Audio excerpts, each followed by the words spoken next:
ونستغفره ونؤمن به ونتوكل عليه ونصلي قال سبحانه وتعالى في القرآن المجيد والفرقان الحميد والضحى والليل صدق الله العظيم إن الله وملائكته يصلون على النبي يا أيها الذين آمنوا صلوا عليه وسلموا تسليما الصلاة والسلام عليك يا سيدي يا رسول الله وعلى آلك وأصحابك يا سيدي يا حبيب الله.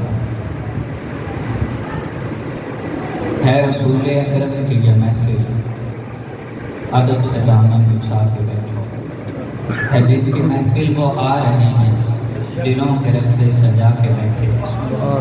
یہ مانا کہ ہماری آنکھیں دیدار مصطفیٰ کے نہیں قابل، پر آقا تو ہمیں دیکھتے ہیں یہ بات دل میں بٹھا کے بیٹھو. کہ باصدا خلوص باصدا احترام لکھ دینا، غلام خیر الانام لکھ دینا، اور فرشتے بھی کہیں کہ مصطفیٰ کا غلام سویا ہے، میرے کفن پر محمد کا نام. سبحان اللہ. میں نے درود پاک کا نذرانہ پیش کیا تو میں نے دیکھا کہ چند افراد ایسے ہیں جنہوں نے لب کشائی نہیں کی، حضور کی بارگاہ میں درود و سلام نہیں پڑھا. اب میں ایک بات آپ کو بتاتا ہوں، درود و سلام پڑھنے کی کیا فائدہ ہے. آپ جانتے ہیں کہ کفار ہمیشہ حضور کو آزماتے تھے، ان کی آزمائش کرتے تھے. تو ایک وقت ابو جہل اپنی مٹھی میں ایک پتھر لے کر حضور کی بارگاہ میں حاضر ہوا اور کہا کہ حضور آپ نبوت کا علم غیب کا دعویٰ کرتے ہیں، آج آپ بتائیں کہ میری مٹھی میں کیا ہے. تو حضور بھی وجد کی حالت میں تھے، پورے جوش میں تھے. کہا کہ تیرے ہاتھ میں ایک پتھر ہے جو کہ لال ہے، اس میں ایک سوراخ ہے، ایک کالا دبا ہے، اور اس کے نیچے ایک کیڑا ہے جو ہری پتی کو چبا ہے. سبحان اللہ. اس نے کہا کہ میں کیسے مانوں؟ حضور نے کہا کہ ایسا کرو کہ پتھر کو تم توڑو، تمہارے سامنے سب کچھ آ جائے گا. ابو جہل نے پتھر کو توڑا تو اس میں سے وہی کیڑا نکلا. حضور نے کیڑے کو اپنے ہاتھوں پر رکھا اور اس سے کلام کیا اور کہا کہ کیڑے بتا تو یہاں پر کتنے سالوں سے ہے اور مجھے یہاں پر خوراک کیسے مل رہی ہے؟ تو وہ کیڑا عرض کرتا ہے رسول اللہ میں یہ نہیں جانتا کہ کتنے سالوں سے یہاں پر ہوں، بس ایک بات جانتا ہوں کہ میرے رب کریم نے فرمایا ہے کہ اگر تو چاہتا ہے کہ میں تجھے یہاں پر زندہ رکھوں، اگر تو چاہتا ہے کہ میں تجھے یہاں پر خوراک دوں تو کبھی پر محمد عربی پر درود پڑھنا نہ چھوڑنا. سبحان اللہ. آج جو بھی اپنے رزق میں اپنی عمر میں اضافہ کرنا چاہتا ہے حضور کی ذات پر درود و سلام پڑھے. الصلاۃ والسلام علیک وعلی آلک واصحابک یا سیدی. اچھا، ایک سلام کہنے کی بات ہے، اگر آپ بار بار کسی کو سلام کرتے ہیں تو آپ اس کی نظروں میں آ جاتے ہیں. اور جب ہم کہتے ہیں الصلاۃ والسلام علیک یا رسول اللہ، اے رسول اللہ آپ کی ذات پر سلامتی ہو، سلام ہو. جب بار بار حضور پر سلام کرتے ہیں تو حضور کی نظر ہم پر آنے پر آتی ہے. سبحان اللہ. اس سے ہی ہماری تقدیر بدل جائے گی. اور جیسا کہ وقت مختصر ہے، میں نے آیت کریمہ پڑھی وقت تو وقت والے موقع کی ایک بار گفتگو کرتے ہیں کہ سیدنا جنید بغدادی رحمۃ اللہ علیہ کا نام تو آپ نے سنا ہوگا. ان کے علاقے میں ایک مصور آیا، وہ مصور ہر کسی کے محبوب کی تصویر بناتا تھا.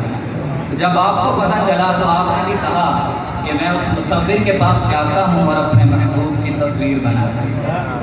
آپ اس مصور کے پاس گئے اور کہا کیا مصور تو ہر کسی کے محبوب کی تصویر بناتا ہے، آج تو میرے محبوب کی تصویر بنا کے دکھا.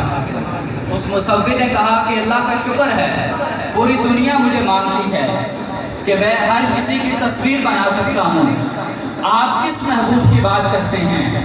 تو سیدنا جنید بغدادی فرماتے ہیں کہ میرے حبیب کا، میرے محبوب کا جو سینہ ہے وہ چوڑا ہے، میرے حبیب کی جو پیشانی ہے وہ چوڑی ہے، میرے حبیب کی جو زلفیں ہیں وہ گھنی ہیں، میرے حبیب کی جو زلفیں ہیں وہ کالی ہیں. تو اس نے کہا اے سیدنا جنید بغدادی رکیں، آپ جس محبوب کا ذکر کرتے میرے پاس ہے۔ سبحان اللہ۔ آپ نے کہا دکھاؤ اس کی تصویر کیسے ہے، کس طرح بنائی؟ وہ شخص کیا اور قرآن پاک لے کر آ گیا۔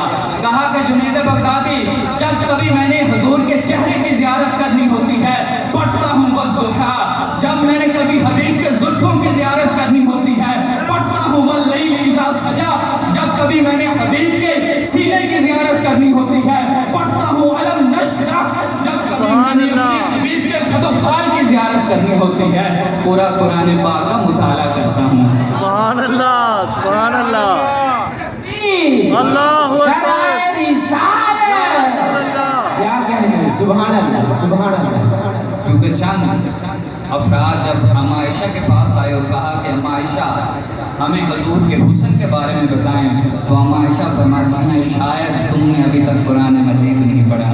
ارے وہ تو پورے کا پورا ہی حضور کے حسن کو بیان کرتا ہے۔ جبکہ ایک بار اما عائشہ نے حضور سے سوال کیا کہ حضور نبی کریم آپ بہت خوبصورت ہیں، آپ مجھے ایک بات بتائیں کہ کیا آپ یوسف سے زیادہ حسین ہیں؟ اللہ، تو میرے حبیب فرماتے ہیں کہ عائشہ یوسف کا حسن تو کمال کا تھا، لیکن رب تعالیٰ نے میرا حسن نمک کی طرح رکھا ہے۔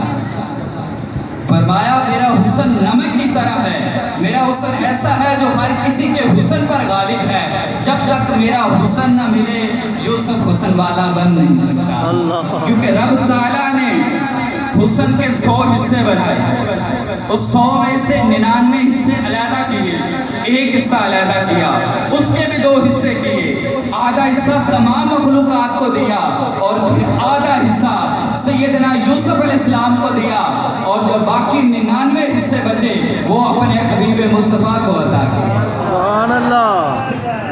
تو رب تعالیٰ نے جو نور اپنے حبیب کو عطا کیا ہے اسی نور کے صدقے ہمارے سینوں کو منور فرمائے۔